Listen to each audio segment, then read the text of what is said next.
Good evening to all of you. Chandra institute online YouTube platform पर मैं आनंद तिवारी आपका हार्दिक स्वागत, हार्दिक अभिनंदन करता हूं दोस्तों। और जैसा कि कल हमारे आपके बीच में बातचीत हुई थी, सल्तनत कालीन स्थापत्य कला को लेकर हम चर्चा करेंगे। तो बिल्कुल आज इस चर्चा की शुरुआत करेंगे और कैसे कैसे क्वेश्चन बनते हैं, क्या क्या सारी चीजें रहती हैं, वो तो सारी चीजें शामिल करेंगे ही करेंगे। और शामिल करने से पहले या चर्चा शुरू करने से पहले प्लीज जो है आप लोग एक बार प्लीज जो है अपने अपने लेवल पर शेयर जरूर कर दीजिए, ठीक? तो और लोग भी शामिल हो जाएं इस प्रक्रिया में और फिर इसके बाद में शुरुआत करते हैं। बिल्कुल सभी लोगों को गुड इवनिंग। चलिए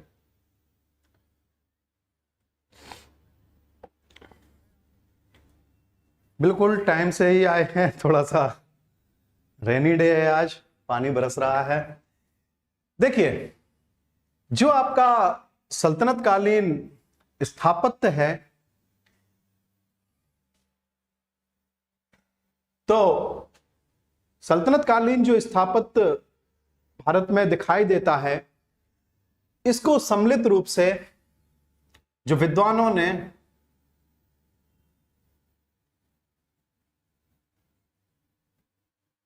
इंडो इस्लामिक शैली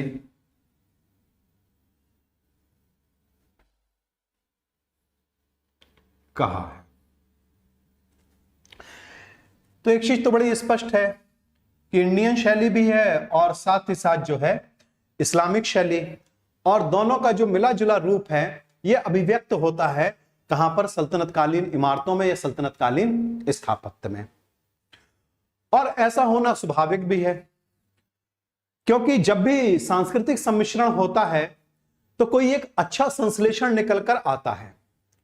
तो उसी सांस्कृतिक सम्मिश्रण का यह परिणाम था कि एक संश्लिष्ट रूप में हमको जो चीज निकलकर आ रही है वो है इंडो इस्लामिक शैली। मींस ऐसी शैली जिसमें कुछ चीजें इस्लामिक पद्धति की भी दिख रही हैं और साथ ही साथ भारतीय कला का भी प्रभाव दिखता है। इस्लामिक शैली की यदि आप बात करते हैं तो इसमें सबसे ज्यादा जो महत्वपूर्ण है मेहराब। मेहराब का मतलब होता है कि आपने मीनारें बनाई और मीनारों के ऊपर बन गया आपका गुंबद। और सजावट करनी है तो सजावट के लिए आपने कुछ अच्छे लेख लिख दिए, जिन्हें आप कह सकते हैं सुलेख। सु का मतलब अच्छा। और सुलेख में आपने क्या लिख दिया? सुलेख में आपने लिख दिया कुरान की आयतें। फिर सजावट के लिए टाइल्स का भी प्रयोग किया गया।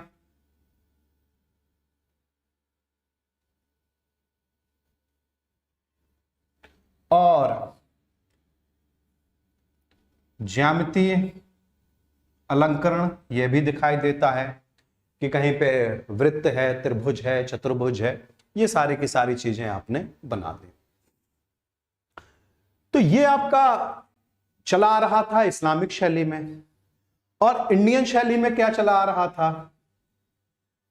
तो इंडियन शैली में मुख्यतः आप देखेंगे कि कमल की आकृति आपको दिख जाएगी, मंदिरों के ऊपर आपको कलश दिख जाएगा। यहां पे कर दे रहा, थोड़ा सा आगे कर दे रहा,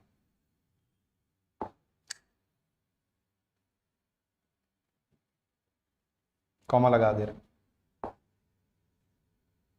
कमल है, कलश है, चक्र है,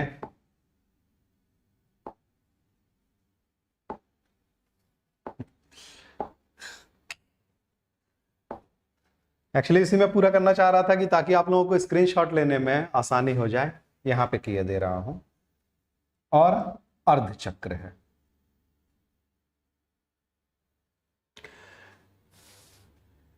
मीन्स ये आपकी इस्लामिक शैली की विशेषता है और ये इंडियन शैली की विशेषता है। और जब इन दोनों ही विशेषताओं को आप मिला लेंगे या शामिल कर लेंगे तो आपकी जो शैली निकल कर आएगी वो कहलाएगी आपकी इंडो इस्लामिक शैली, पहली चीज। और ये चीज यदि आप जान रहे हैं तो आगे अगर कुछ भी आप स्थापत्य कला में पढ़ते हैं तो उसको समझने में और सारी चीजें जो है फिर बहुत ही आसान हो जाती हैं। ठीक है, चक्र नहीं है, चक्र है। ठीक है, चक्र है, अर्धचक्र है। ठीक, और इस इंडो इस्लामिक शैली को या जो आपकी मिली जुली शैली है, मिश्रित शैली है, इसको अरबेस्क शैली भी कहा गया है।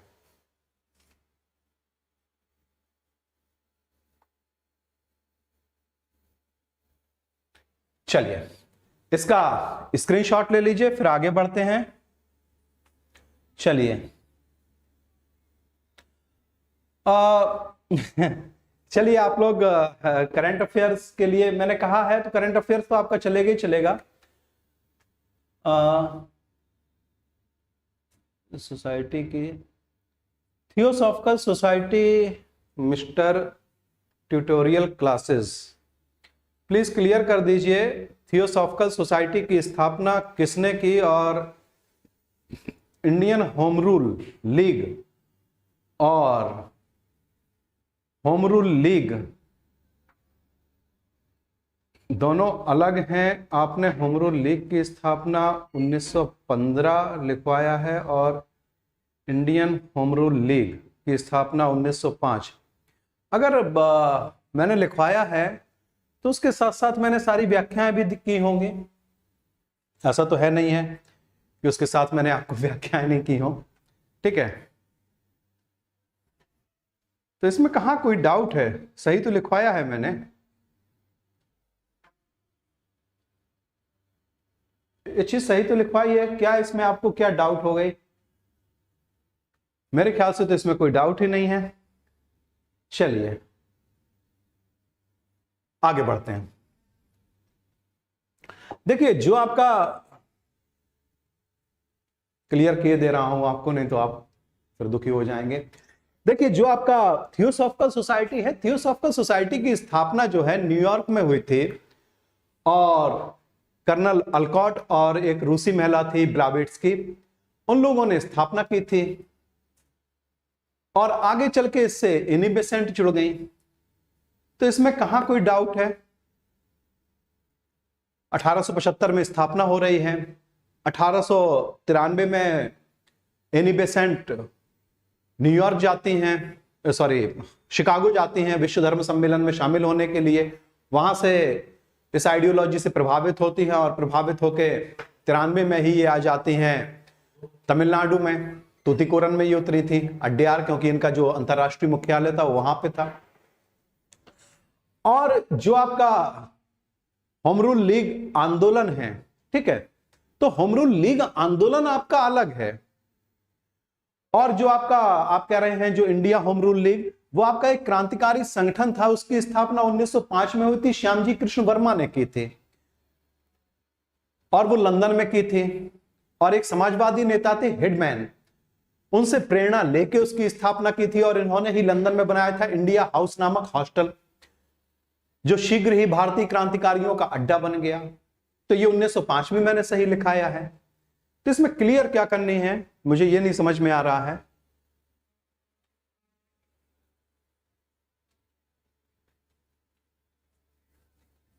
ओके, नहीं एक्चुअली भारतीय वास्तुकला में तो आएंगे तो भारतीय वास्तुकला का तो फिर लंबा चौड़ा इतिहास हो जाएगा। ठीक है, जो आपके काम की चीजें हैं, बिल्कुल हर्षिता जी मैं आपकी बात समझ रहा हूं और फिर आपसे कहूंगा आपका करंट अफेयर्स जल्दी शुरू हो जाएगा। ठीक है, जल्दी शुरू हो जाएगा, निश्चिंत रहिए बिल्कुल। ठीक है, चलिए तो कोई डाउट मत रखिए। अगर कोई चीज मैंने लिखाई है तो स्रोत ऑथेंटिक ही रहते हैं। अब जो आपकी सल्तनत कालीन जो स्थापत्य है या जहां से आपका प्रश्न शुरू होते हैं और जिनको आपको याद रखने हैं कि विविध सुल्तानों के समय पे आपके विभिन्न इमारतों का निर्माण किया गया। और इस क्रम में यदि आप देखेंगे तो दिल्ली सल्तनत का पहला शासक बोला है मैंने, सुल्तान नहीं बोला है, क्योंकि दिल्ली सल्तनत का पहला सुल्तान बनेंगे आपके इल्तुतमिश, और इसलिए बनेंगे क्योंकि उन्होंने ही सुल्तान की उपाधि धारण की थी, गजनी से अपने संबंध विच्छेद किए थे, और ये ऐबक इन्होंने सुल्तान की उपाधि नहीं धारण की थी।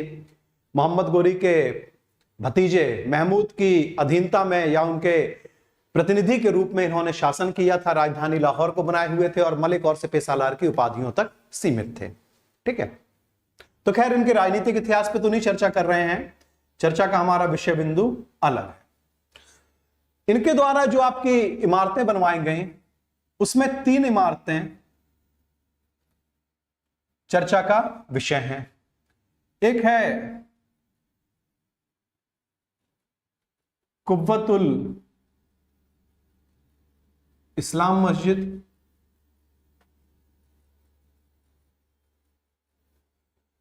दूसरा है 2.5 दिन का झोपड़ा, यह भी मस्जिद है, ऐसा नहीं है कि जो है, और तीसरी है जो आपको जाननी है वो है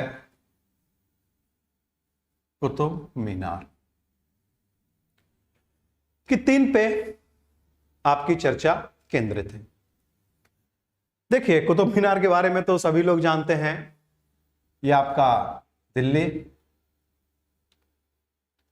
कुव्वतुल इस्लाम मस्जिद ये भी आपकी दिल्ली, और जो 2.5 दिन का झोपड़ा मस्जिद है ये आपकी अजमेर। और फिर मैं इस अजमेर को घेरे दे रहा हूं। घेरा क्यों है? घेरा इसलिए है, सल्तनत काल में आप ज्यादातर इमारतें देखेंगे आपकी दिल्ली में बनी हुई हैं, तो अच्छा यह होता है कि दिल्ली से इतर जो इमारतें हैं उनको आप कहीं पे नोट कर लें, उनको आप याद रख लें, और बाकी सारी इमारतों को दिमाग में बिठा लें कहां पे हैं, दिल्ली। तो आपका प्रश्न कभी गलत नहीं होगा। और जब भी आप इनको अलग अलग फुटकर आप जो है बिल्कुल आप इनका रटने का प्रयास करेंगे तो ये प्रश्न आपके गलत होने की संभावना बनी रहेगी। ठीक, अब आते हैं इनकी जो पहली इमारत मैंने लिखी हुई है वो है कुव्वतुल इस्लाम मस्जिद।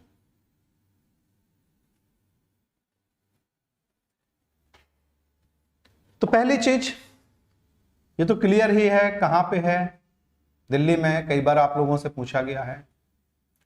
निर्माण किसने कराया, तो यह भी स्पष्ट है, हम बात किसकी कर रहे हैं, जिस सुल्तान की, ऐबक।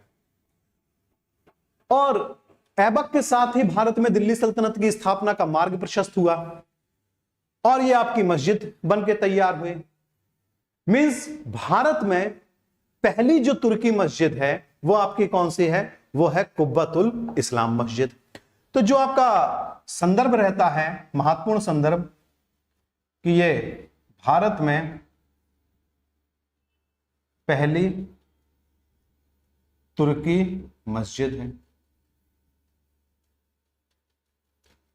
और ये जो मस्जिद है, इस मस्जिद का ऐबक ने जो निर्माण कराया था, इसके लिए इसने 27 जैन मंदिरों को ध्वस्त कर दिया था। मींस 27 जैन मंदिरों के ध्वंसावशेषों पर यह मस्जिद निर्मित की गई है। अगला संदर्भ है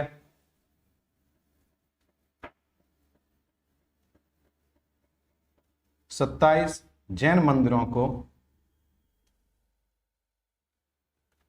नष्ट करके बनी। और प्रश्न आपका कहीं से भी आपका बनेगा, जो येलो से किए हुए हैं ये आपके थोड़ा सा महत्वपूर्ण संदर्भ हैं, और ये तो खैर बहुत ही सरल है कि कहां पे है, किसने इसका निर्माण कराया, भारत में पहली तुर्की मस्जिद। और जो नीचे वाला संदर्भ है, यहां से आपसे क्वेश्चन पूछता है कि जो आपकी कुव्वतुल इस्लाम मस्जिद है, इसके पहले वहां पे कौन सी इमारतें बनी हुई थी, तो क्या या किस धर्म से संबंधित जो है इमारतें यहां पर बनी हुई थी। तो किस धर्म से संबंधित आप देख रहे हैं? जैनों से संबंधित। चलिए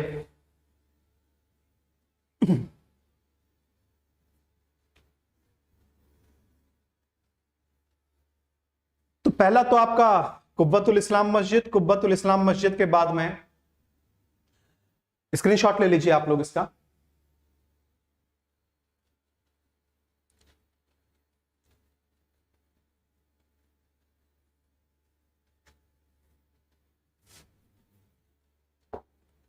आगे चलते हैं। दूसरा है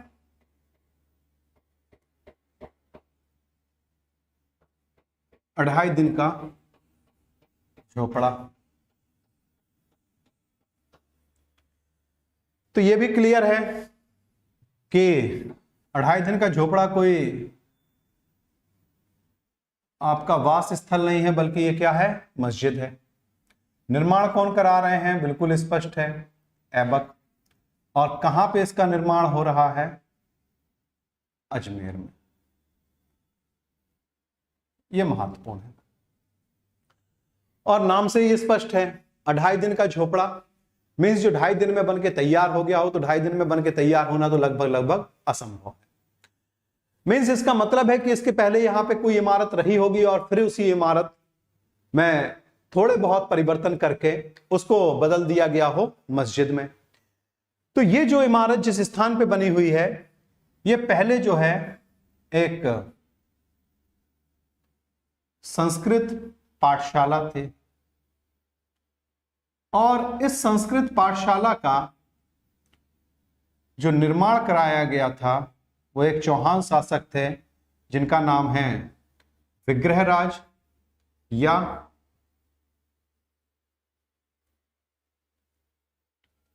बीसलदेव चौहान। और ये इसलिए महत्वपूर्ण है क्योंकि इनके द्वारा एक नाटिका लिखी गई थी जो आपसे समय समय पूछी जाती है, हरिकेल नाटिका।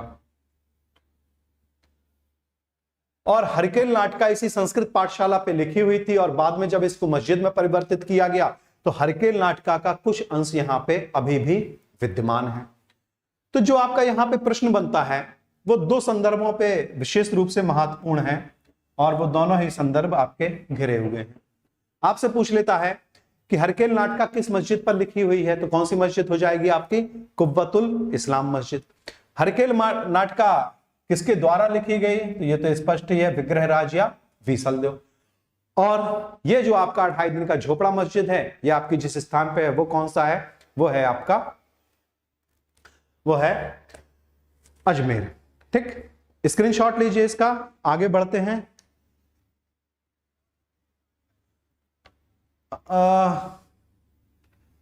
आप लोग चलिए कमेंट लिए ले रहे हैं। परेशानी नहीं, यूपी स्पेशल में कौन सी परेशानी है? कोई परेशानी नहीं है। और खासतौर से एक चीज आप लोग याद रखा कीजिए भाई, आप लोगों को अगर बता दिया जाता है फॉर एग्जाम्पल,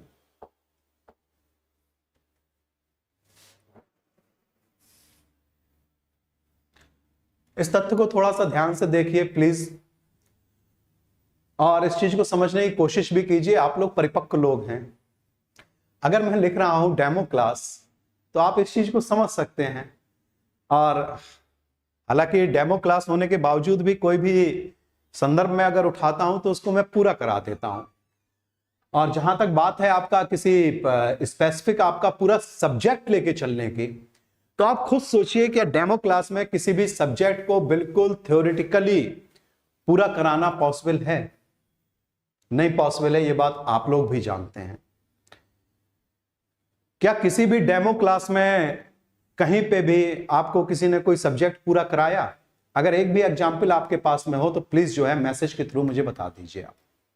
कोई नहीं, लेकिन हाँ फिर भी आपको अगर कोई संदर्भ में उठा रहा हूं तो वो संदर्भ में पूरा करा दे रहा हूं। मौर्य मैंने उठाया तो मौर्य मैंने नक्श से लेके शिख तक पूरा किया हुआ है। प्राचीन भारतीय इतिहास के स्रोत उठाए तो नक्श से लेके शिख तक उनको पूरा किया हुआ है।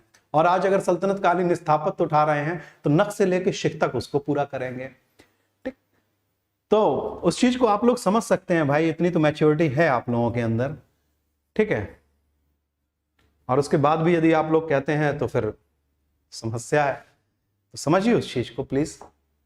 चलिए ठीक, तीसरे पे आ रहे हैं। तीसरा आपका महत्वपूर्ण है। किस संदर्भ में ये आपका महत्वपूर्ण है वो आप देखिए।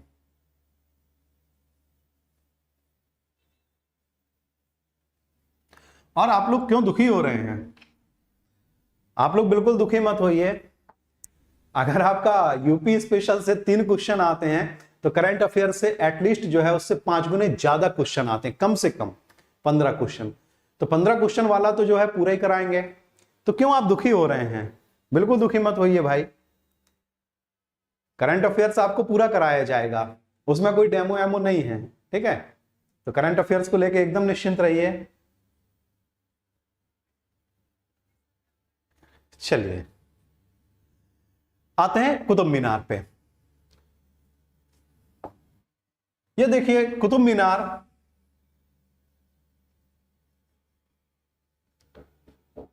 इसका जो निर्माण प्रारंभ कराया ऐबक ने, और ऐबक का कार्यकाल मात्र 4 साल का था। 1206 में ये शासक बन रहे हैं। 10 में आके चौगान खेलते समय इनकी घोड़े से गिर के मृत्यु हो जा रही है। तो 4 साल का इनका अपना कार्यकाल था। बीच में ही इनकी मृत्यु हो गई, मीन्स ये इसको पूर्ण नहीं करा पाए। तो इसको पूर्ण कराने का जो श्रेय है वो जाता है किसको?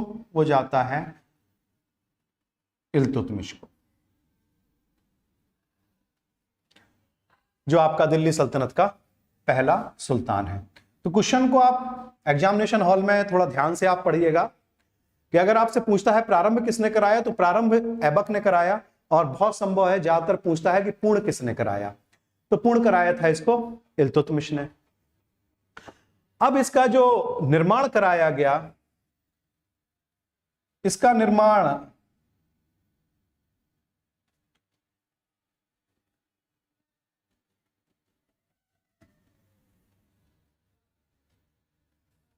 क्या बोले आप, इसका निर्माण के साथ ही शुरू हुआ इसका नामकरण। तो इसका जो नामकरण किया गया वो चिश्ती संप्रदाय के एक संत थे, उनका नाम है कुतुबुद्दीन बाख्तियार काकी। काकी को मैं उद्धरण चिन्ह या इन्वर्टेड कॉमा से कर रहा हूं, क्योंकि इनका वास्तविक नाम कुतुबुद्दीन बाख्तियार ही था। काकी बाद में जोड़ दिया गया, और काकी फारसी भाषा का शब्द है जिसका अर्थ होता है रोटी, ठीक। तो ये जो कुतुबुद्दीन बाख्तियार काकी हैं, ये संत थे चिश्ती संप्रदाय के। थोड़ा ध्यान से आप सुन लेंगे तो आगे जो है आपको और भी संबंधित प्रश्न आपको इससे मिल जाएंगे कि इनके नाम पर ही कुतुब मीनार का नामकरण किया गया। और आगे चल के इल्तुतमिश ने इनसे कहा कि भाई जो है आप एक पद ग्रहण कर लीजिए, और वो पद था शेख उल इस्लाम। ये पद इनको प्रदान किया, लेकिन इन्होंने इस पद को अस्वीकार कर दिया। शेख उल इस्लाम का मतलब होता है कि भारत में इस्लाम के सबसे बड़े आप व्याख्याकार हैं या उसके आप धर्मगुरु हैं। तो इन्होंने इस पद को रिजेक्ट कर दिया, अस्वीकार कर दिया। और इसलिए अस्वीकार कर दिया क्योंकि जितने भी चिश्ती संत थे, ना तो ये जनता से धन ग्रहण करते थे और ना ही पद ग्रहण करते थे, क्योंकि इनका ऐसा मानना था कि धन और पद दोनों ही व्यक्ति को लालची बनाते हैं और अंततः अत्याचारी बनाते हैं। क्लियर? तो इन्होंने इस पद को अस्वीकार कर दिया।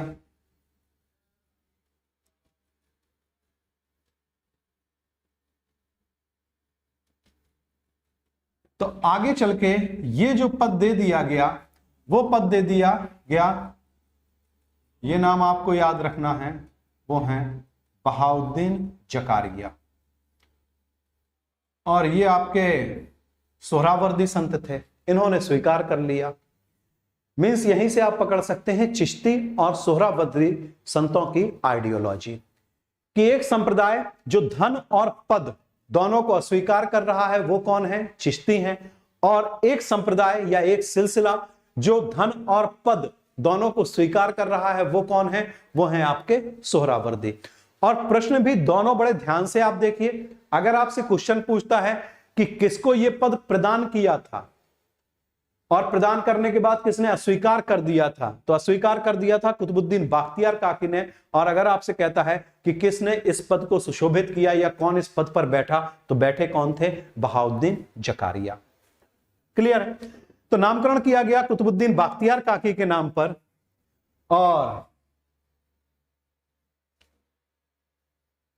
यहां से फिर आपका क्वेश्चन बनता है कि ये जो इमारत है इसमें कितनी मंजिलें हैं? तो प्रारंभ में ये जो इमारत है इसमें प्रारंभ में 4 मंजिलें थी, लेकिन हुआ क्या कि आगे चल के बिजली गिरने के कारण इसकी ऊपर की जो मस्जिद थी, ऊपर की जो इसकी मंजिल थी वो क्षतिग्रस्त हो गई। क्षतिग्रस्त हो गई तो उसको तोड़वा के हटा दिया गया और उसमें जो है 2 मंजिलें और बना दी गई। और यह काम हुआ किसके समय पे? यह काम हुआ फिरोज शाह तुगलक के समय पे। तो प्रारंभ में 4 मंजिलें थी और वर्तमान में यह इमारत कितने मंजिली है? तो ये हो जाएगी आपकी 5। और यहां से आपसे पूछ लेता है कि किसने इसकी अन्य मंजिलों का निर्माण कराया। सॉरी, इल्तुतमिश लिख दिया मैं, यह है आपके FST लिख दे रहा हूं तो ज्यादा आसान हो जाएगा। फिरोज शाह तुगलक। क्लियर है? चलिए स्क्रीनशॉट ले लीजिए। अच्छा,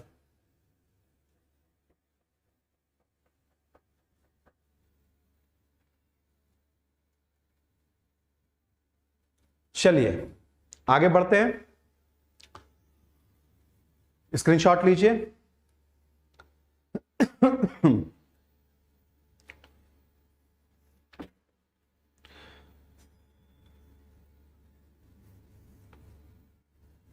बिल्कुल, फिरोज शाह तुगलक ने 5 मंजिला कराया और कोई भी आपका ऐसा संदर्भ नहीं है जहां से आपका प्रश्न ना बनता हो।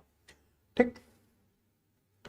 और किसी भी परीक्षा में इसको यदि आप इसका नोट्स बनाए हुए हैं पर्याप्त है और आपका स्थापत्य से कहीं से कैसे भी प्रश्न आ जाए आपका गलत नहीं होगा। इस चीज को लेके आप निश्चिंत रहिए। ठीक है। अब इसके बाद में इल्तुतमिश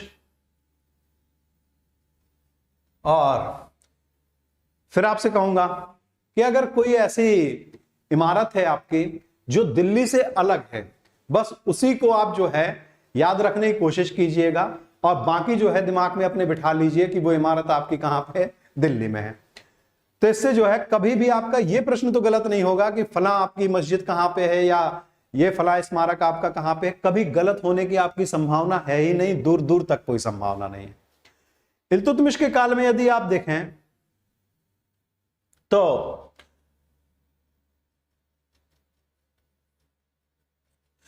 इल्तुतमिश के समय पे ही दिल्ली सल्तनत में आपका पहला मकबरा निर्मित किया गया।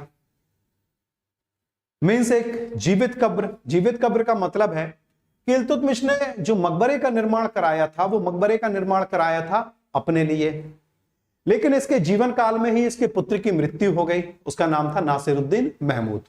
और यह कहा जाता है उसके पुत्र की मृत्यु के साथ ही इसके आगे के जो वंश था कि एक योग्य परंपरा जो होनी चाहिए थी उसकी संभावनाएं भी जो है लगभग क्षीण हो गई। क्योंकि आप देखते हैं कि आगे चल के इल्तुतमिश के बाद में जो है रुकनुद्दीन फिरोज शासक बनता है, फिर रजिया बनती है, फिर इल्तुतमिश का एक नालायक बेटा बहराम शाह वह शासक बनता है। इन सभी में मीन्स 3 पुत्रों और पुत्री में जो सबसे योग्य था वो था नासिरुद्दीन महमूद।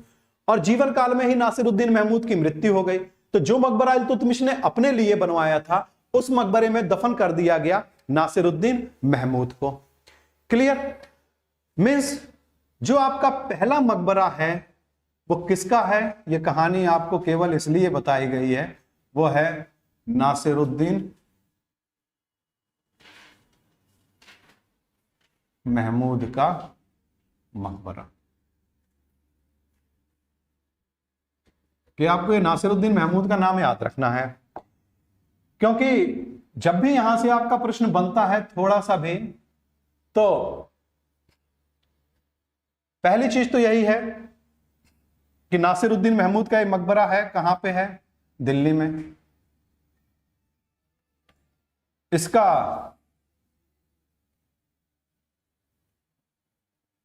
निर्माण किसने कराया? तो कराया था इल्तुतमिश ने। और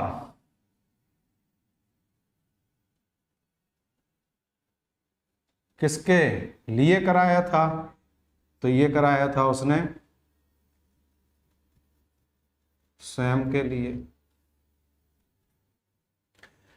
लेकिन नासिरुद्दीन महमूद की मृत्यु हो गई तो जो है इसी को इसमें दफन कर दिया गया। मीन्स किंतु इसमें दफन है। तो कौन दफन है? आपको बताने की जरूरत ही नहीं है, इल्तुतमिश का पुत्र। और इस मकबरे की जो विशेषता है वो क्या है? तो इस मकबरे की जो विशेषता है वो भी बड़ी स्पष्ट है। क्या है? कि ये पहला मकबरा है।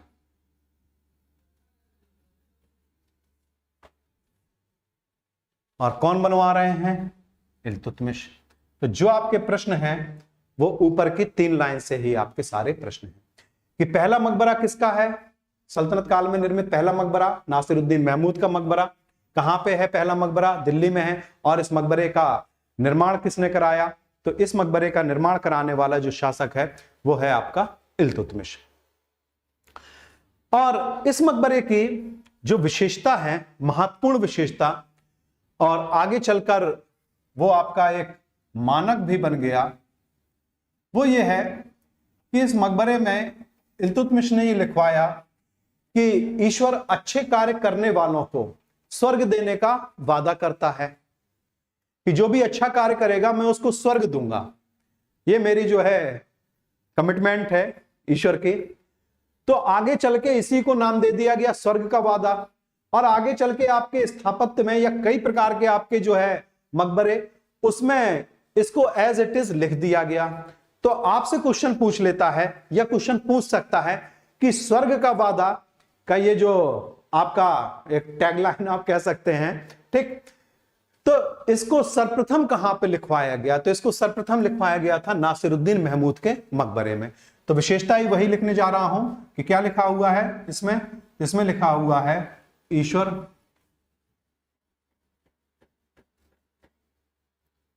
अच्छे कार्य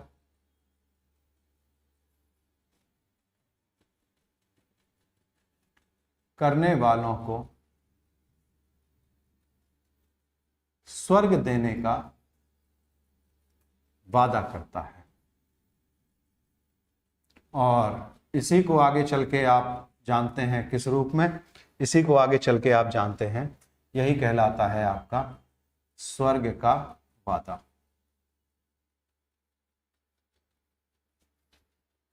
और आगे चल के यही स्वर्ग का वादा जो है आपका एक मानक बन गया और इसका प्रयोग ढेर सारी जो है इमारतों में किया गया। और इसका सर्वप्रथम उल्लेख कहां पे मिल रहा है? तो इसका सर्वप्रथम उल्लेख मिल रहा है नासिरुद्दीन महमूद के मकबरे में।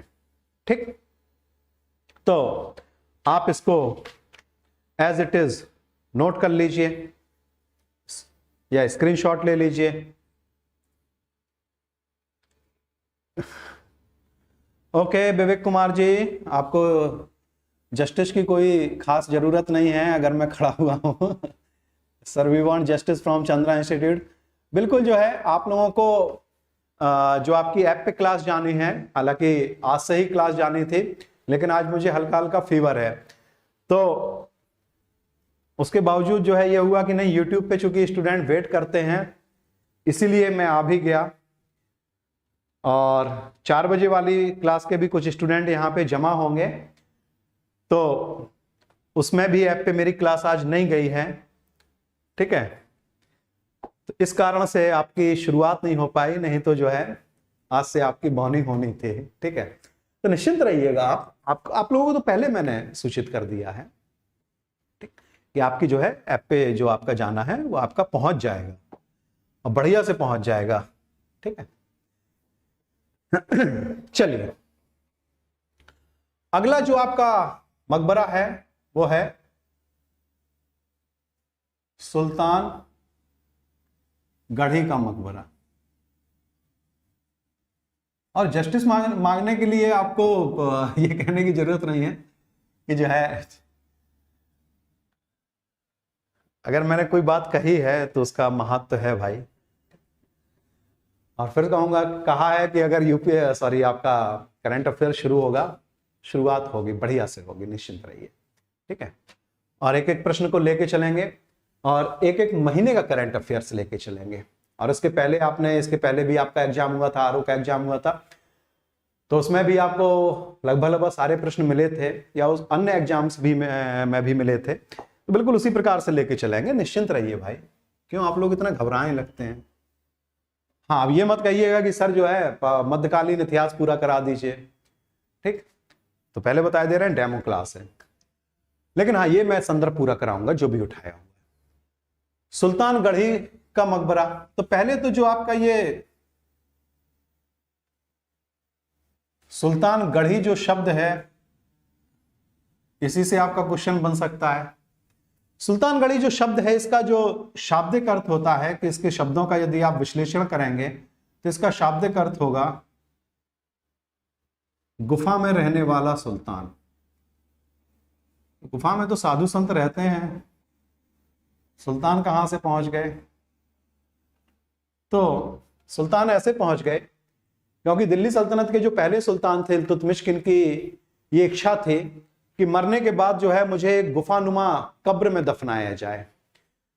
तो सुल्तान है, सुल्तानों की इच्छाएं तो पूरी हो जाती हैं, भले ही हमारी आपकी ना हो। तो मृत्यु के बाद में इनको एक गुफानुमा एक कब्र बनाई गई और इन्हें उसी में दफन कर दिया गया। तो आपसे क्वेश्चन जो यहां से पूछा जा सकता है वो ये है कि कौन सा ऐसा सुल्तान है जिसको गुफानुमा कब्र में दफन किया गया है? तो ये आपके कौन हो जाएंगे? ये हो जाएंगे आपके इल्तुतमिश। सही उत्तर पहली चीज। दूसरा, जो ये आपका मकबरा है, ये मकबरा आपका स्थित है दिल्ली में। तो खैर इसको भी याद रखने की कोई जरूरत नहीं है। अभी तक आपने देखा केवल एक आपकी इमारत ऐसी है जो कहां पे गई? अजमेर में गई, 2.5 दिन का झोपड़ा। तो आ से आपका 2.5 है और आ से ही है आपका अजमेर, ठीक।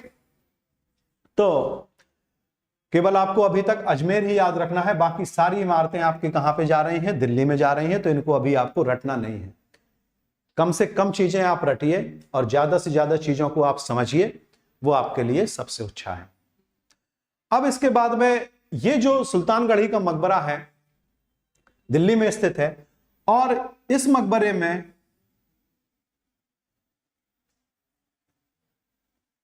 हिंदू प्रतीकों का स्पष्ट प्रयोग मिलता है। तो ये स्पष्ट शब्द इसलिए लिख रहे हैं कि एक चीज आप याद रखिए कि आप तुर्की से आके आप भारत में आए तो सारे आप कारीगर या शिल्पी आप वहां से तो लेके आ नहीं जाएंगे, मींस यहीं के लोग, यहीं के कारीगर आप नियोजित करेंगे, तो कुछ प्रभाव तो रहेगा। लेकिन स्पष्ट प्रभाव की अगर बात करें तो स्पष्ट प्रभाव का मतलब है कि इसमें कलश का प्रयोग किया गया है, इसमें कमल भी बनाया गया है, इसमें चक्र भी बनाया गया है।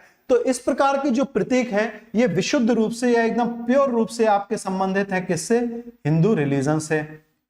मीन्स इसमें कमल भी है, कलश भी है, चक्र भी है, इन सभी का जो है इसमें सजावट के लिए प्रयोग किया गया। इसलिए इसको स्पष्ट रूप से लिखा गया है कि हिंदू प्रतीकों का इसमें स्पष्ट रूप से प्रयोग किया गया है। ठीक,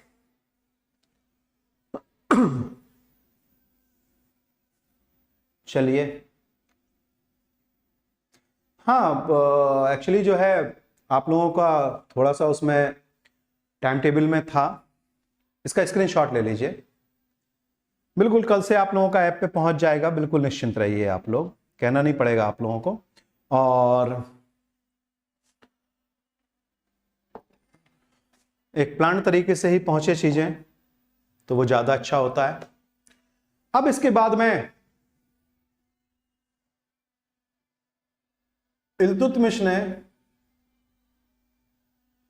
अब आपको यहां पे याद रखना है, ये दो तो आपके क्लियर ही हैं कि सुल्तानगढ़ी का मकबरा, और किसने बनवा रहा है, ये आपका इल्तुतमिश। जो आपको स्थान अब याद रखना है वो है बदायूं, कि बदायूं में भी इल्तुतमिश के द्वारा कुछ इमारतों का निर्माण किया गया। बदायूं में इसने कौन कौन सी इमारतें बनवाई, बस केवल उतना आपसे पूछा जाता है। तो इसने एक बनवाई हौज शमसी,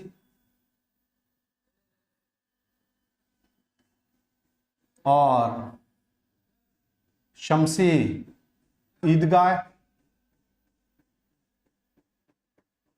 और साथ ही साथ बदायूं की जो जामा मस्जिद है इसका निर्माण भी कराने का श्रेय है किसको, इल्तुतमिश को। तो जामा मस्जिद ऐसा मत सोचिए केवल दिल्ली में है, ठीक है, कई स्थानों पे है। तो अगर आपसे क्वेश्चन पूछता है बदायूं की जामा मस्जिद का निर्माण किसने कराया, तो बदायूं की जामा मस्जिद का निर्माण कराने वाला जो आपका शासक है या सुल्तान है वो है आपका इल्तुतमिश। बदायूं एक संदर्भ में और भी महत्वपूर्ण है, और महत्वपूर्ण क्या है, बहुत ही महत्वपूर्ण है, वो ये है कि जो इल्तुतमिश है, तो इल्तुतमिश सुल्तान बनने से पहले बदायूं का ही इक्तेदार था। मोस्ट इंपॉर्टेंट, सुल्तान बनने से पहले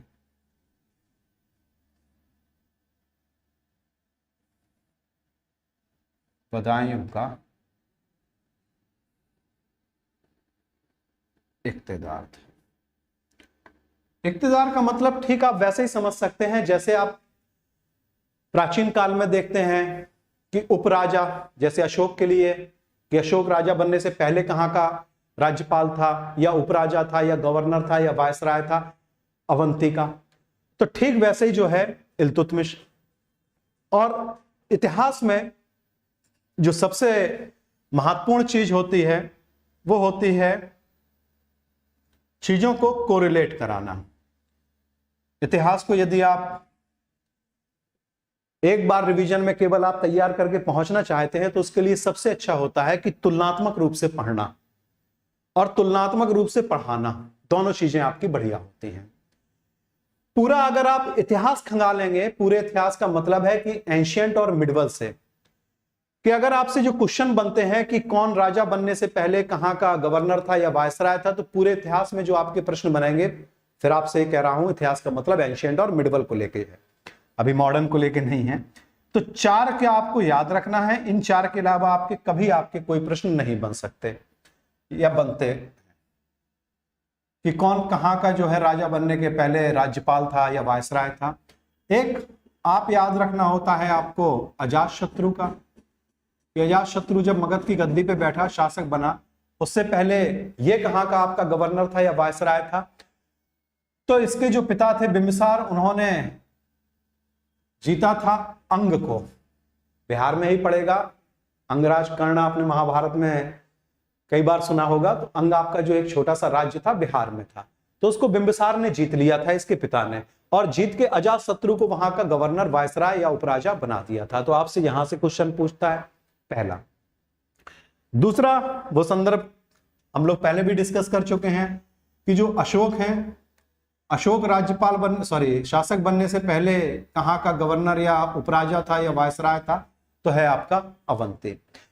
तीसरा जो आपको याद रखना होता है वो आपके सामने है, कौन है, वो है आपके इल्तुतमिश।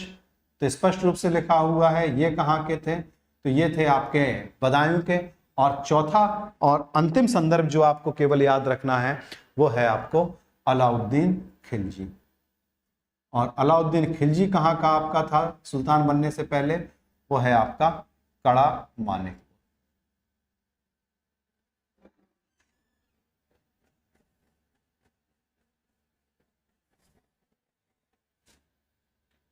क्लियर है? तो बदायूं का इक्तिदार रह चुका था, इसलिए आगे चल के जो है बदायूं में इसने जो है हौज शमसी बनवाई। हौज शमसी का मतलब है कि नमाज पढ़ने से पहले जो हाथ पैर धोने की परंपरा है उसके लिए शमसी, ईदगाह और जामा मस्जिद। और ये तीनों ही इमारतें कहां पे हैं? ये तीनों ही इमारतें हैं आपकी बदायूं में। और इसमें से जो जामा मस्जिद है आपसे ये क्वेश्चन पूछा जा चुका है और ये आपका यूपी स्पेशल को कोट करते हुए पूछा गया है कि बदायूं की जामा मस्जिद का निर्माण किसने कराया था। तो ये कराने वाले आपके कौन हैं? वो हैं आपके इल्तुतमिश। फिर इसके बाद में इल्तुतमिश की एक इमारत और है, वो है जोधपुर में। और जोधपुर में इसके द्वारा एक दरवाजे का निर्माण कराया गया और वो दरवाजा आपका प्रसिद्ध है अतारकिन के नाम से। तो आपसे यहां से अतारकिन, तो यहां से भी आपका क्वेश्चन बनता है कि जोधपुर में अतारकिन का दरवाजा किसने बनवाया? तो बनवाने वाले आपके कौन हैं? वो हैं इल्तुतमिश। क्लियर? तो बदायूं, जोधपुर और पीछे आएंगे आप दिल्ली। तो फिर आपसे कहूंगा दिल्ली वालों को नहीं याद रखना है, बस केवल दिमाग में आपको क्या बिठाना है जो इससे इतर हैं। और अभी तक आपने देखा कि 2.5 दिन का झोपड़ा वो अजमेर में है आपका, बाकी ऐबक की सारी इमारतें दिल्ली में उसके अलावा। और फिर जो है इल्तुतमिश में आप देखेंगे तो ये आपकी 3 इमारतें बदायूं में और एक इमारत आपकी कहां पे है? जोधपुर में है। और इसको लेके बड़ी कंफ्यूजन होती है स्टूडेंट को, तो वो बैठ के रटता है ये दिल्ली में, तो दिल्ली वालों को आप हटा दीजिए। उससे इतर यदि आप याद रखेंगे तो मात्र आपको 8 या 10 याद रखना है और आपका क्वेश्चन सही हो जाएगा। और बाकी नहीं तो आप अगर सारा रटने को बैठेंगे तो फिर आपको कंफ्यूजन होगी। तो उसका सबसे अच्छी ट्रिक यही होती है कि इतर को आप जो है अलग से नोट कर लें और उसके अलावा जितनी है सारी दिल्ली में। ठीक है, स्क्रीनशॉट लीजिए इसका, कमेंट्स लिए ले रहा हूं आप लोगों का। चलिए, Shobhit Shukla, General Dyer, General O Dyer, ये दोनों अलग अलग व्यक्ति थे क्या सर? एक्चुअली जनरल डायर और जनरल ओ डायर ये अलग अलग नहीं थे। एक्चुअली आप दोनों ही नाम आपने आधे लिखे हुए हैं। जनरल डायर का जो पूरा नाम था वो था जनरल माइकल ओ डायर। ठीक है, तो जनरल माइकल ओ डायर था। ठीक है, तो हो सकता है किसी किताब में जो है माइकल गायब कर दिया हो और किसी किताब में ओ डायर कर दिया गया हो, और ऐसा जब होता है तो उसमें सबसे ज्यादा कंफ्यूजन जो है हमको आपको होने लगती है। ठीक है, चलिए ओके।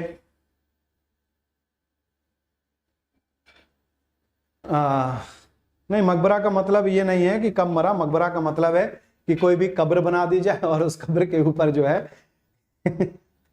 तो मकबरा का ये मतलब बिल्कुल नहीं है। ठीक है, चलिए, तो यहां पे आके समय पूरा हो रहा है आपका। और बाकी की जो आपकी इमारतें, और एक चीज याद रखिएगा कि सल्तनत काल में मैंने आपको बताया 4 राजवंश थे, 5 थे, गुलाम, खिलजी, तुगलक, सैयद और लोदी।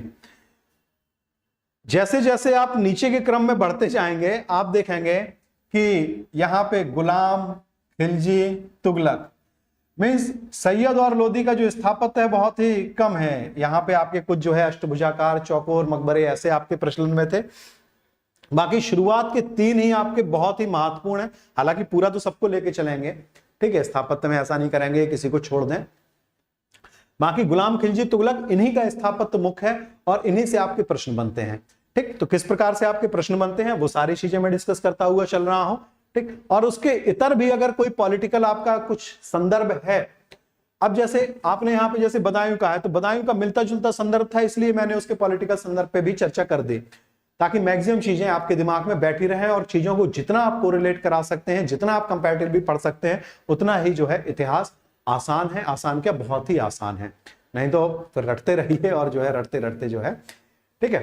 तो चलिए, आप लोगों का यदि कोई और, सर ऐबक का एक निकम्मा बेटा आराम शाह भी था, किताब में मिलता है, 10 महीने के लिए राजा बना था। एक्चुअली दोनों ही इंफॉर्मेशन आपकी गलत है, जो भी किताब आप फॉलो कर रहे हैं। ऐबक का बेटा नहीं था, बर्नी उसके विषय में लिखता है, सॉरी बर्नी कह गया मैं, आगे चल के मुगल काल में अबुल फजल लिखता है कि ये ऐबक का भाई था, और उसको इतिहासकारों ने ज्यादा ऑथेंटिक माना है, आराम शाह। ठीक, तो पहली चीज तो बेटा नहीं था। दूसरा, आपने लिखा 10 माह शासन किया, 10 माह भी शासन नहीं था, उसका शासन 8 माह तक था। क्लियर है? चलिए, और कोई प्रश्न है आप लोगों के? चलिए, ओके हर्षिता जी।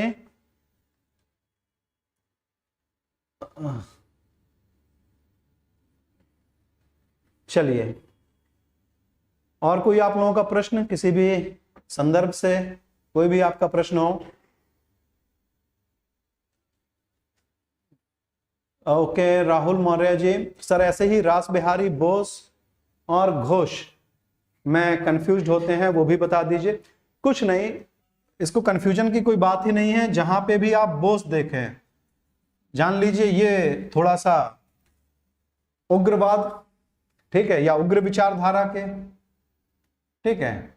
और जहां पे भी आप घोष देखें, ये थोड़ा सा सॉफ्ट विचारधारा के, या इसको कैसे कह दूं मैं, नरमपंथी विचारधारा आप कह सकते हैं। और इसको ये याद भी रहता है, देखिए कितने आराम से याद रहता है।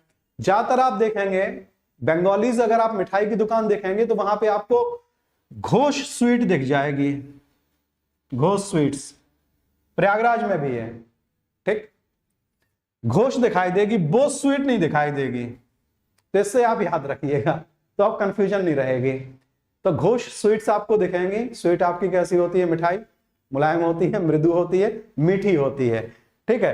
तो बोस का मतलब है, बोस जहां दिख जाए तो समझ जाइए कि वो जो है क्रांतिकारी, या जो है थोड़ा सा एक उनकी अपनी उग्र विचारधारा। और घोष जहां पे दिख जाए समझ जाइए वो सौम्य है, या जो है आपके नरमपंथी हैं, ठीक। तो ये है याद रखने का तरीका।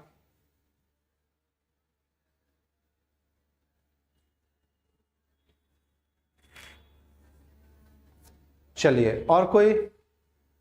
कुतुब मीनार के बगल में ही है 2.5 दिन का झोपड़ा? नहीं, बिल्कुल ऐसा मत कीजिए शोभित जी। कुतुब मीनार के बगल में आपकी कुव्वतुल इस्लाम मस्जिद है, और वहीं पर जो है, जो महाराज विक्रमादित्य हैं उनके द्वारा जो लौह स्तंभ स्थापित किया गया है, उसी प्रांगण में ये आपकी सारी चीजें हैं, ठीक है। और ये जो लौह स्तंभ है, इसी पे लिखा हुआ है राजा चंद्र।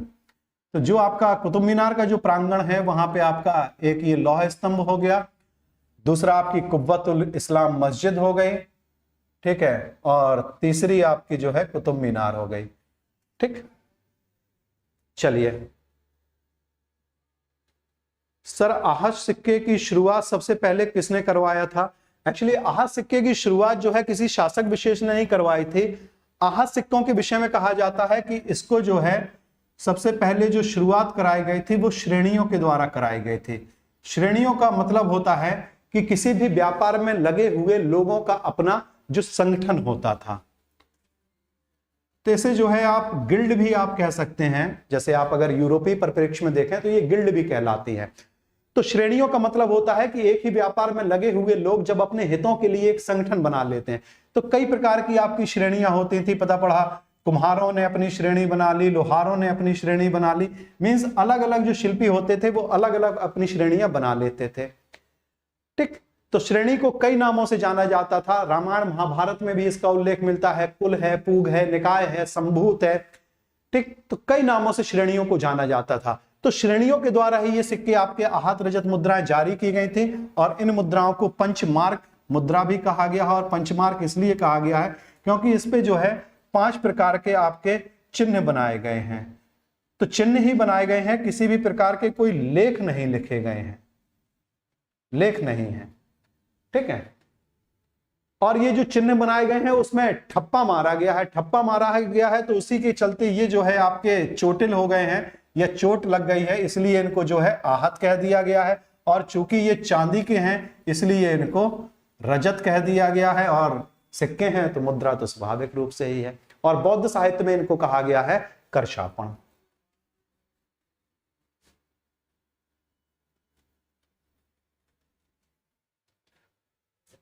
ठीक है, चलिए और कोई प्रश्न है आप लोगों का?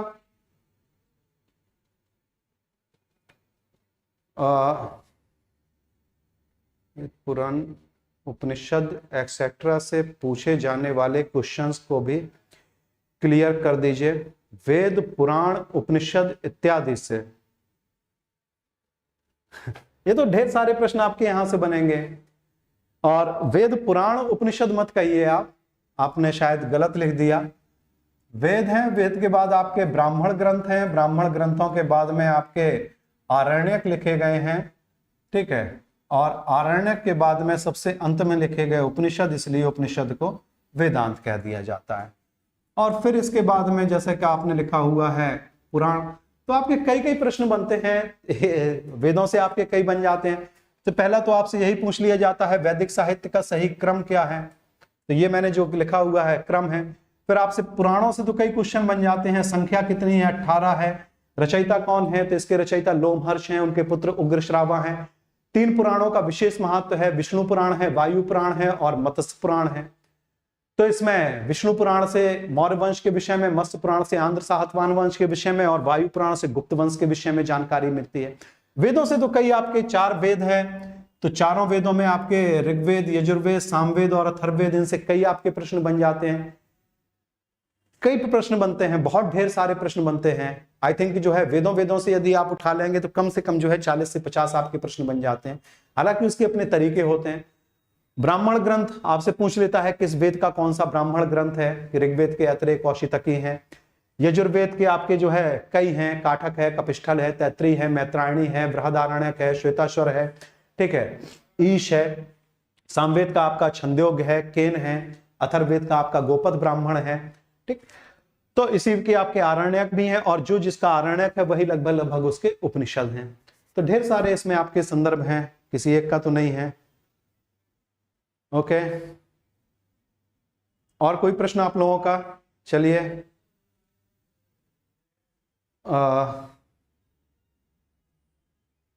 पूछते रहिए आप लोग, रुकिएगा मत।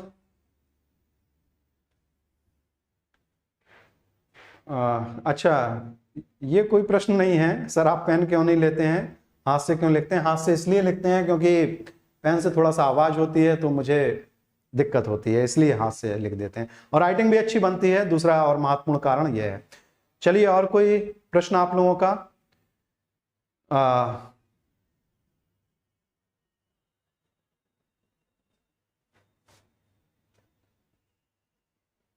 मदरसा ए इज्मी राजेश सैनी, एक्चुअली मदरसा ये आपने गलत लिखा हुआ है। मेरे ख्याल से आप कुछ टाइप कर रहे थे और हो जाता है। 2 मदरसे बनवाए थे, और एक था मदरसा ए मुइज्जी, आपने गलत टाइप किया हुआ है, ये टाइप करना चाहिए आपको, ये। ठीक है, और दूसरा मदरसा बनवाया था नासरी मदरसा, और इन दोनों ही मदरसों का जो निर्माण करता है वो है इल्तुतमिश। मुइज्जी मदरसा बनवाया था इसने मोहम्मद गोरी की स्मृति में। काफी डीप पहुंच गए आप सामान्य अध्ययन के पॉइंट ऑफ व्यू से। मोहम्मद गोरी की स्मृति में, और नासरी मदरसा इसने बनवाया था इल्तुतमिश ने, इसका जो बेटा मर गया था उसकी स्मृति में, नासिरुद्दीन महमूद की स्मृति। तो आपने जो टाइप किया हुआ है वो आपको ये टाइप करना चाहिए था। हो सकता है कुछ टाइपिंग एरर हो गई हो, जल्दी जल्दी में हो जाता है। चलिए,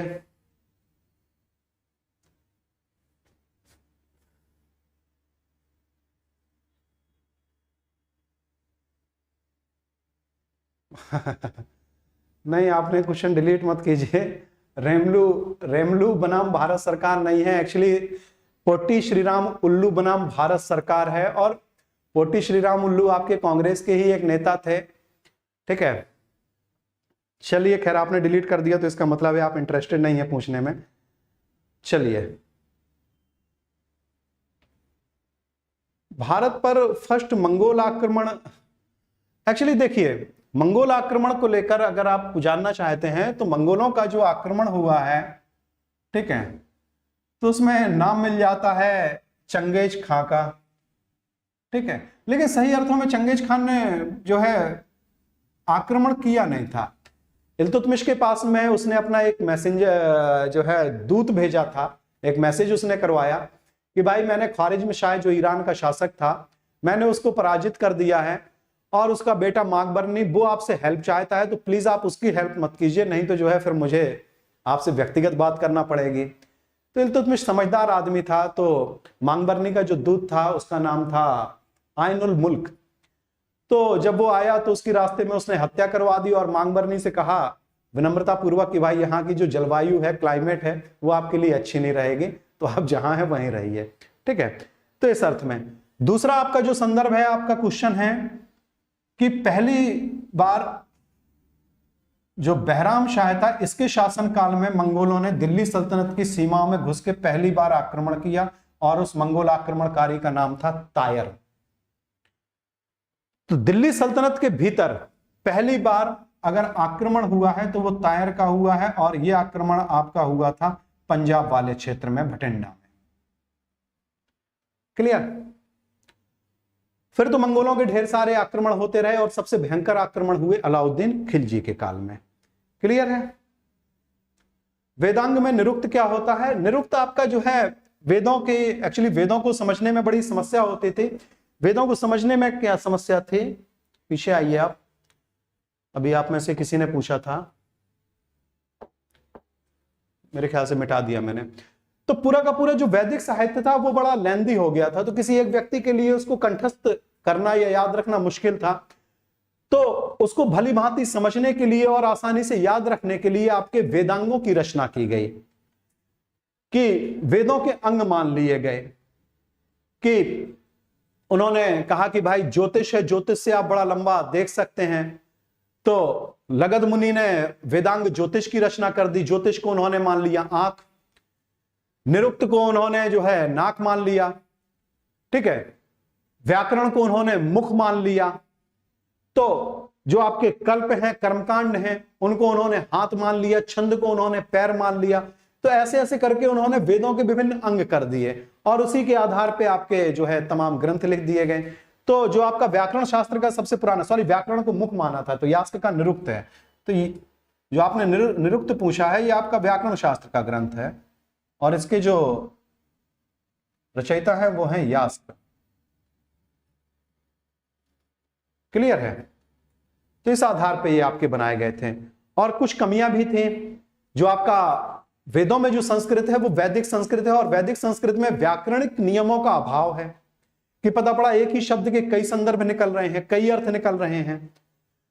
तो उसकी कमियों को दूर करने के लिए जो है, या उसी संस्कृत में जो भी कमियां थी उनको दूर करने के लिए आगे चल के आपके व्याकरण शास्त्र के ग्रंथ लिखे गए। और सही अर्थों में जो आपका पहला व्याकरण शास्त्र का ग्रंथ है वो आपका माना जाता है पाणिनि का अष्टाध्यायी, और उसी के साथ में आपकी जो है लौकिक संस्कृत की शुरुआत होती है, कि वैदिक संस्कृत के स्थान पे आपकी अब लौकिक संस्कृत आ गई जो आपकी इस श्लोक से संबंधित हो।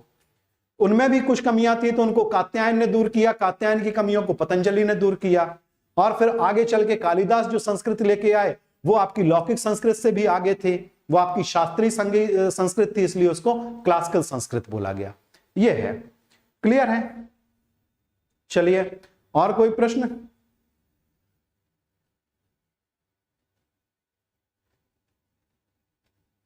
और कोई प्रश्न आप लोगों का? सारी उपाधियां बता दीजिए जो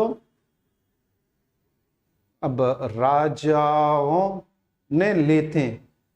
एक्चुअली राजाओं की जो उपाधियां आती हैं, आप सोचिए आप कितने ढेर सारे राजा हैं, उनकी उपाधियां आपको कैसे एक उसमें बता दूं मैं, ठीक है।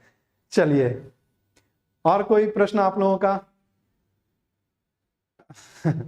नहीं, ऐसा कहीं नहीं मिलता है कि भारत को सोने की चिड़िया किसने कहा है। ठीक है, पश्चिमी जगत में भारत को हमेशा से ही सोने की चिड़िया कहा जाता था, और सोने की चिड़िया इसलिए कहा जाता क्योंकि भारत के पास में निर्यात करने को बहुत कुछ था, मंगाने को बहुत कुछ नहीं था, क्योंकि हमारी आपकी आवश्यकताएं बड़ी सीमित थी। और कहा भी गया है सादा जीवन उच्च विचार। वो एक अलग बात है कि आज ये थ्योरी थोड़ा सा बदल गई है उपभोक्तावाद के दौर में। हाँ, तो किसी एक को नहीं कह सकते हैं, लेकिन हाँ पश्चिम के कई आपके ऐसे चिंतक आपके रहे हैं। टेसियस को आप ले सकते हैं, हेरोडोटस को आप ले सकते हैं, जिन्होंने इस संबंध में उल्लेख किया है पूर्व की सोने की चिड़िया। लेकिन किसने सबसे पहले कहा, ऐसा कहीं कोई उल्लेख मिलता नहीं है। ठीक है, हो सकता है किसी ने लिख दिया हो, लेकिन वो गलत ही होगा, क्योंकि अगर ऐसा होता तो अभी तक कोई ना कोई प्रश्न जरूर बन चुका होता। ठीक, एग्जामिनर उसको जो है कंसीडर जरूर करते हैं। चलिए, और कोई प्रश्न आपका? चलिए, धन्यवाद। अशोक के शिलालेख मैं पूरे डिस्कस कर चुका हूं। अशोक का अभिलेख जो है पूरे मैं डिस्कस कर चुका हूं, तो मुझे नहीं लगता जो है कि अशोक। अब गौतम बुद्ध महावीर के बारे में ये नहीं मिलता है कि इनकी कहीं मुलाकात हुई या नहीं हुई। और हाँ, मखलीपुत्र के बारे में जरूर मिलता है, उनकी मुलाकात हुई थी। नहीं, आप वहां कहां पहुंच रहे हैं चंद्रगुप्त मौर्य के समय पे। चंद्रगुप्त मौर्य का तो मैंने पूरा अशोक का साम्राज्य आपको बताया। और पश्चिम बंगाल से यदि आप हटा देंगे ये वाला क्षेत्र, आप ऐसे कर दें, ठीक है, ऐसे मैं तेजी से बना दे रहा हूं। ठीक है, तो आपने जो पूछ रहे हैं ये वाला पूरा का पूरा जो क्षेत्र है, यहां पे पूर्व की तरफ जो है ये तो पूरा बाहर ही था, और ऐसा कहीं कोई मिलता भी नहीं है। तो उसे आप म्यांमार को कहां से आप शामिल कर लेंगे? म्यांमार को नहीं शामिल करेंगे। और उस समय की स्थिति बहुत बहुत कहना चाहिए ये दुर्गम स्थान थे, अति दुर्गम स्थान। आज भी ये दुर्गम स्थान ही है कि म्यांमार के साथ में अगर आप देखेंगे तो आपकी जो राज्य सीमा बनाते हैं, नागालैंड है, मणिपुर है, अरुणाचल प्रदेश है और मिजोरम, 4 भारतीय राज्य है जो म्यांमार के साथ में सीमा बनाते हैं। नागालैंड है, मणिपुर है, अरुणाचल प्रदेश है और मिजोरम है।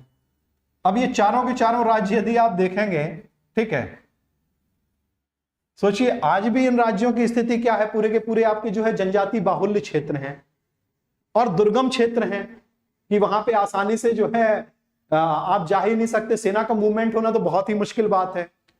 और कई कई क्षेत्र तो अभी भी ऐसे हैं जो मानव प्रतिबंधित क्षेत्र हैं। ठीक है, कि अब नागालैंड में आपकी गारो, खासी, जयंती या दुनिया भर की आपकी ट्राइब भी रह रही हैं। तो सोचिए उतने टाइम पे आपका जो है किस प्रकार इनका एकीकरण संभव था, ये शामिल नहीं थे।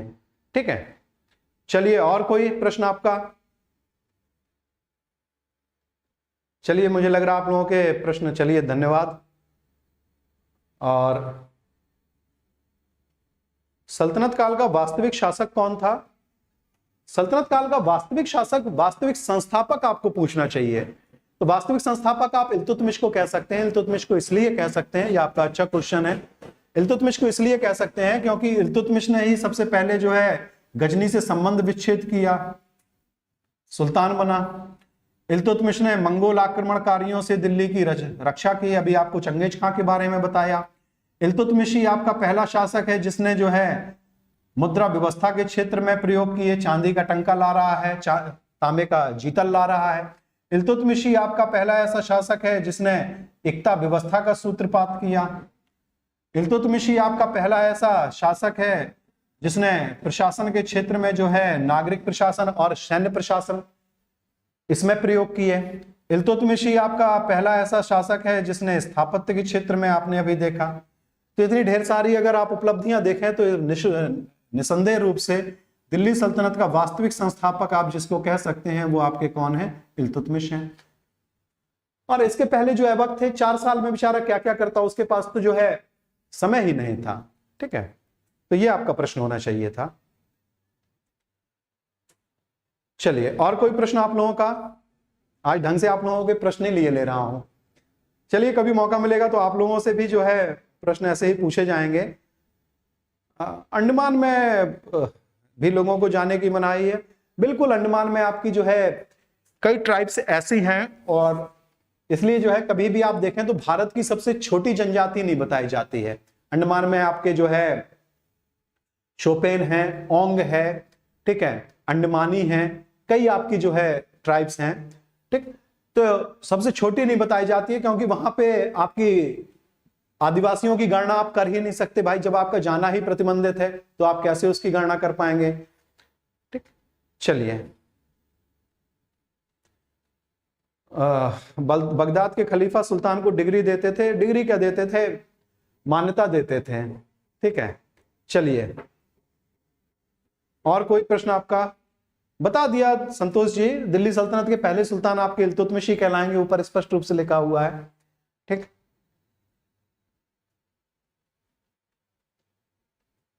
चलिए, तो यहां पे मुझे लग रहा है कि आप लोगों के सारे प्रश्न पूरे हो गए हैं, और फिर भी यदि आप लोगों के कोई प्रश्न हो तो चलिए पूछ लीजिए। सेशन तो लंबा चला ही गया है और पानी भी बरस रहा है, ठीक है।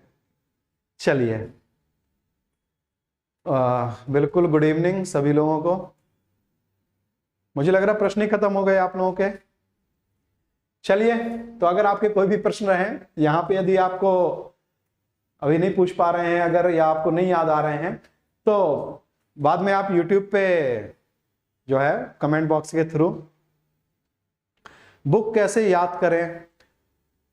एक्चुअली इतिहास में कोई ज्यादा याद नहीं करना पड़ता है, ठीक है। इतिहास में मिलती जुलती चीजें रहती हैं और मिलती जुलती चीजों को बस केवल कोरिलेट कराना होता है। और अपेक्षा रखता हूं मैं अपने स्टूडेंट से कि वो एग्जामिनेशन हॉल में जाने से पहले काफी कुछ चीजें भूल जाएं।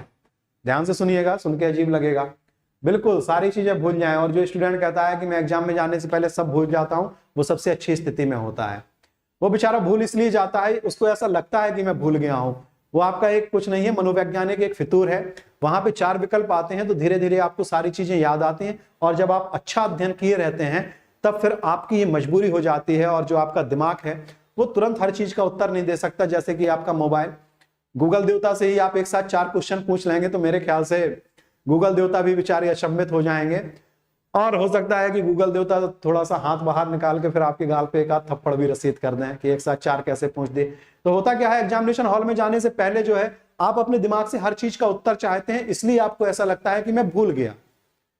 भूलते आप कुछ नहीं है, आपको 4 विकल्प दिए जाते हैं, और फिर आपसे कहूंगा जो विकल्प आपको अच्छा लगता है वही आपका सही उत्तर होता है। बस अगल बगल मत झांकिए। लेकिन हाँ, यदि नहीं आ रहा है तो अगल बगल झांकने में भी कोई समस्या नहीं है, लेकिन जब नहीं आए तब, ठीक है। चलिए, और कोई प्रश्न आप लोगों का किसी भी प्रकार का?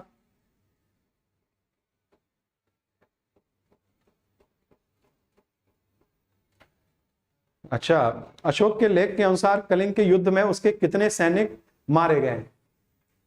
उसके कितने सैनिक मारे गए भाई, ये तो कहीं नहीं मिलता। ओवरऑल वो कहता है कि 1 लाख लोग मारे गए। अब 1 लाख लोग में कितने सैनिक थे, कितने नागरिक थे, ठीक है, इसका कोई स्पष्ट उल्लेख में मिलता ही नहीं है। अब आज की अगर जो है मीडिया होती वहां पे, तब फिर वो जो है पूरा उसका विश्लेषण करती, बिल्कुल कहना चाहिए उसको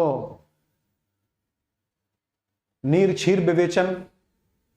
तो वो बताते कितने बच्चे मारे गए, कितनी महिलाएं मारी गई, कितने पुरुष मारे गए, कितने युवा मारे गए, कितने सैनिक थे, कितने नागरिक थे। तो इस प्रकार का विश्लेषण करते। अशोक के लेख में 13वें में जो मिलता है वो मिलता है 1 लाख लोग मारे गए और 1.5 लाख लोग जो है बेघर हो गए या निर्वासित हो गए, अपना घर बार छोड़ के चले गए, ठीक है। तो चलिए, यहाँ पे आके आपके सारे क्वेश्चन भी मेरे ख्याल से पूरे हो जा रहे हैं, ठीक। तो चलिए, कल मिलते हैं पुनः इसी समय पे। तब तक के लिए आप सभी लोगों को बहुत बहुत धन्यवाद।